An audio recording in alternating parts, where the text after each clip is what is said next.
Good morning दोस्तों। आज हम उन 3 करोड़ युवाओं के बारे में बात करेंगे जो एक गवर्नमेंट जॉब का सपना लिए हुए हैं और तैयारी कर रहे हैं। आज हम उन करोड़ों परिवारों के बारे में बात करेंगे जो अपने युवाओं के एक सपना लिए हुए हैं कि एक अधिकारी के पद पर अपना बेटा जाएगा, अपना लड़का अधिकारी बनेगा या गवर्नमेंट जॉब में जाएगा।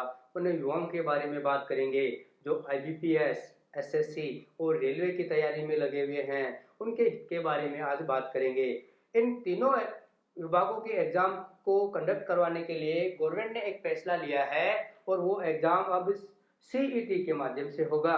सीईटी हम चर्चा करेंगे कि सीईटी क्या होता है और सीईटी कौन से एजेंसी के माध्यम से होगी और ये क्या क्या है इसके तरीके हैं और क्या क्या इसमें हमें फायदा होने वाला है, उसकी चर्चा हम करेंगे।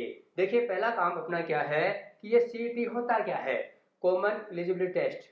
जब हम पहले आज से पहले हम क्या कर रहे थे, 20 अलग अलग विभागों की अलग अलग टेस्ट देते थे। अब हमें क्या करना पड़ेगा, ओनली एक ही टेस्ट देना पड़ेगा और अलग अलग विभागों का खर्चा, फॉर्म का खर्चा, परीक्षा देने के लिए केंद्र तक जाने का खर्चा और अन्य कई खर्चे हमें अलग अलग खर्चे करने पड़ रहे थे, वो बड़ी मुश्किल से हम कर पाते थे। अब गवर्नमेंट ने फैसला लिया है कि सीईटी के माध्यम से सारी एग्जाम कंडक्ट करवाए जाए। जो ये 3 विभाग लेते हैं, आईबीपीएस, एसएससी और रेलवे के माध्यम से जो एग्जाम होते हैं, तो उनको सीईटी के माध्यम से होगा। सीईटी टेस्ट होगा और ये किसको सौंपा है, ये एनआरए एजेंसी को सौंपा है। NRA, national requirement agency. अब अपने एग्जाम कौन कंडक्ट करवाएगा, एनआरए करवाएगा।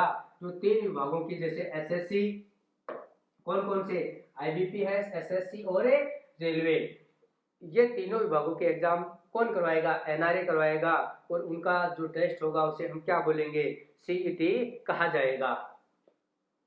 अब देखिए इनके हमें क्या लाभ होने वाले हैं। हमें लाभ होने वाले हैं, देखिए पहला लाभ क्या है, जब अलग अलग परीक्षा देने से हमें छुटकारा मिलेगा।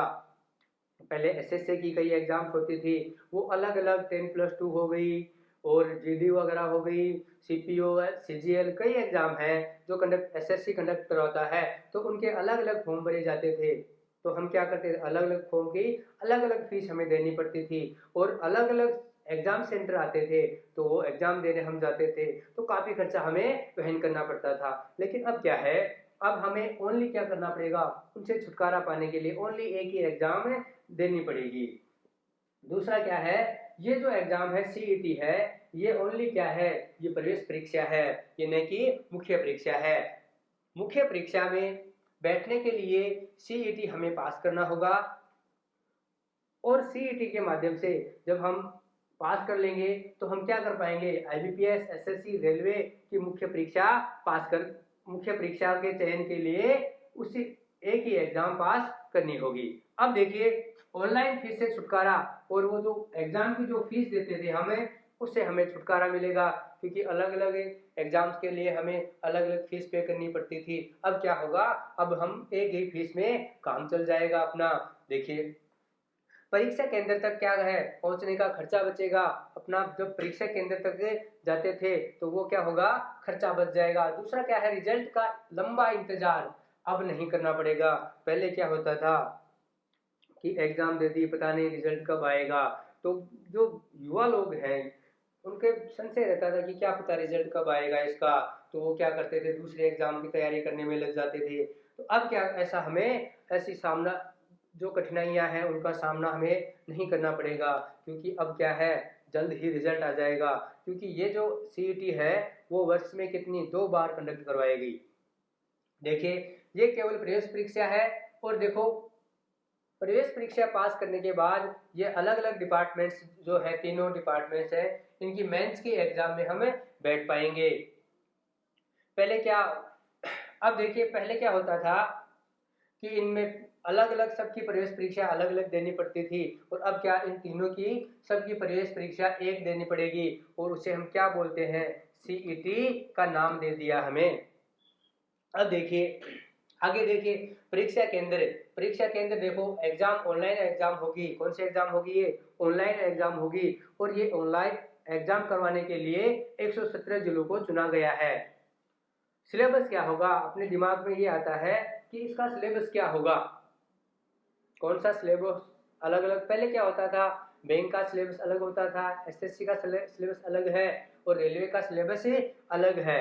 लेकिन अब क्या होगा, अब इनका सिलेबस एक होगा लेकिन इसका स्तर क्या होगा, स्तर अलग अलग होगा। जो 10th स्टैंडर्ड के हैं उनका सिलेबस 10th स्टैंडर्ड का होगा, 12th स्टैंडर्ड के हैं उनका सिलेबस 12th स्टैंडर्ड का होगा, और जो ग्रेजुएशन लेवल है उनका सिलेबस ग्रेजुएशन के अकॉर्डिंग होगा।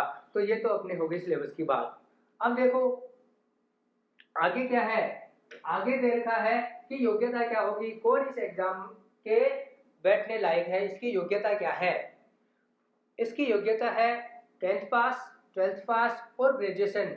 जिसने 10th पास कर रखी है, 12th पास कर रखी है और स्नातक जो बंदा है उसको क्या, वो इस एग्जाम में बैठ पाएगा। और इसकी वैलिडिटी क्या है, क्या ये एग्जाम एक बार देने के बाद कब दोबारा देनी पड़ेगी या फिर हर साल देनी पड़ेगी। तो इसका क्या है कि ये एक वर्ष क्या है, 3 साल की इसकी वैलिडिटी होगी। एक बार में यदि हम अच्छे नंबर प्राप्त कर लिए हैं तो हमें 3 साल तक ये एग्जाम दोबारा नहीं देनी पड़ेगी। हम चाहें तो अंकों में सुधार के लिए ये एग्जाम दे सकते हैं। और ये एग्जाम वर्ष में कितनी होगी, वर्ष में 2 बार कंडक्ट करवाई जाएगी। एज क्या है, इसकी एज जो है, एज का क्राइटेरिया जो है वो है, ये जो डिपार्टमेंट्स में एज का जो अधिकतम मैक्सिमम जो एज रख रखी है वो उसे एज से पहले कई बार भी दे सकते हैं।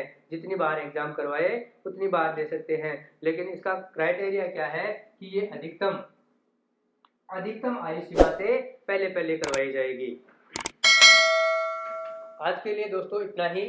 धन्यवाद। जय हिंद, जय भारत।